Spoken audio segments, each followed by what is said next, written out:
வணக்கம் நண்பா, நாம இன்னைக்கு இந்த வீடியோல பார்க்க போறது கார்டியன். இந்த படத்தோட மூவி ரிவ்யூ தான் பார்க்க போறோம். இந்த படம் இப்போ தமிழ் டப்பிங்ல அவைலபிள் தான் இருக்கு. இந்த படத்தோட ஒன் லைன் எடுத்துக்கிட்டீங்கன்னா, ஒரு டாக்டர் தனக்கு வர பேஷண்ட்டையே வந்துட்டு கியூர் பண்ணதுக்கு அப்புறம் அந்த பேஷண்ட் ஓகே எனக்கு இந்த டாக்டர் தான் ரொம்ப பிடிச்சிருக்கு, 2 பேரும் சேர்ந்து கல்யாணம் பண்ணிக்கிறாங்க. அப்போ அந்த பேஷண்ட்டுக்கு என்ன பிரச்சனையால வந்தாங்க அப்படிங்கிற அந்த பிளாஷ்பேக்கை அந்த டாக்டர் வந்துட்டு சின்னதாக ஒன்லைன்ல கேட்டு தெரிஞ்சுக்கிட்டாரு. அவங்க லவ் பண்ண பையன் விட்டுட்டு போயிட்டான், அதனால வந்துட்டு சூசைட் பண்ணி ட்ரை பண்ணிட்டாங்க.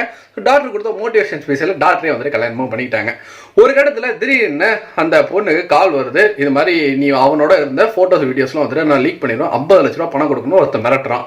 என்ன பண்ணுறதே தெரில. உடனே அவன் வந்துட்டு அந்த எக்ஸில் ஒரு ஃபோன் பண்ணி பேசும்போது அப்படியே ஒருத்தர் மிரட்டுறான், நானும் அந்த மாதிரி எதுவுமே பண்ணல, எப்படி லீக் ஆச்சுன்னு தெரில, சரி நம்ம பேசி பார்ப்போம், உங்கள்கிட்ட எவ்வளோ அமௌண்ட் இருக்குது இப்போதைக்குன்னு கேட்கும்போது 5 லட்ச ரூபா தான் இருக்குன்னு சொல்லும்போது, சரி நீ அந்த 5 லட்சத்தை எடுத்துட்டு வா, இப்போதைக்கு நம்ம அவனை பேசி ஏதாச்சும் சொல்லி சமாளிக்கலாம் அப்படின்னு அந்த 5 லட்சத்தை எடுத்துட்டு போய் தன்னோட எக்ஸ் பாய் ஃப்ரெண்ட்ட கொடுத்துட்டான். ஆனால் இந்த விஷயம் வந்துட்டு டாக்டருக்கு தெரிஞ்சு போயிடுச்சு. அதாவது தன்னோட கணவர், அதுக்கு தான் படத்தோட ஹீரோ, அவருக்கு இந்த விஷயம் தெரிஞ்சதுனால டப்புன்னு என்ன பண்ணுறாரு, ஒரு மாஸ்டர் பிளானை போட்டு அவனோட அந்த எக்ஸ் பாய் ஃப்ரெண்ட் வந்து போட்டு சொல்லிட்டாரு.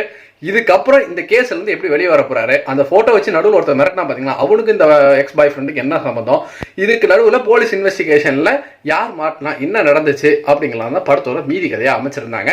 படம் 2 மணி நேரம் ரொம்ப சூப்பரா அழகா நீட்டான ஒரு இன்வெஸ்டிகேஷன் த்ரில்லர் வந்து சப்மிட் பண்ணியிருக்காங்க. முக்கியமாக சொல்ல போனோம்னா ட்ரைனிங்கு வர போலீஸ், அந்த போலீஸை சுற்றி இவங்க சுப்பீரியர் ஆஃபீஸர்ஸ் எல்லாம் வந்துட்டு ஒவ்வொரு விஷயத்த சொல்றது, இந்த புல்லட்ல இருந்துட்டு கன்ல இருந்து வரக்கூடிய புல்லட்டுக்கான அந்த ஒரு ட்ரேஸ், அந்த ஒரு மார்க் இருக்கிறது, இந்த மாதிரி வந்துட்டு ஒவ்வொரு விஷயம் சொல்லிட்டு இருக்கும்போது நாமளே வந்துட்டு 2-3 விஷயங்கள் இந்த படத்தை பார்த்து தெரிஞ்சுக்கிற மாதிரி இருந்தது. நமக்குமே வந்துட்டு சின்ன சின்ன விஷயம், ஓ இப்படிலாம் இருந்திருக்குமா அப்படின்ட்டு. அந்த டாக்டரோட பொசிஷன் ஆகட்டும், அதே மாதிரி அவரு வந்துட்டு ஸ்மார்ட்டா யோசிச்சு பண்ண இந்த கொலையிலேருந்து அவர் எப்படியாச்சும் தப்பிக்கணும், மாட்டிடக்கூடாது அப்படிங்கிற ஒரு எண்ணம் படம் பார்க்குற நமக்குமே இருந்தது. ஏன்னா பாதிக்கப்பட்டு இருக்கிறது அவங்க ஒய்ஃப் தானே.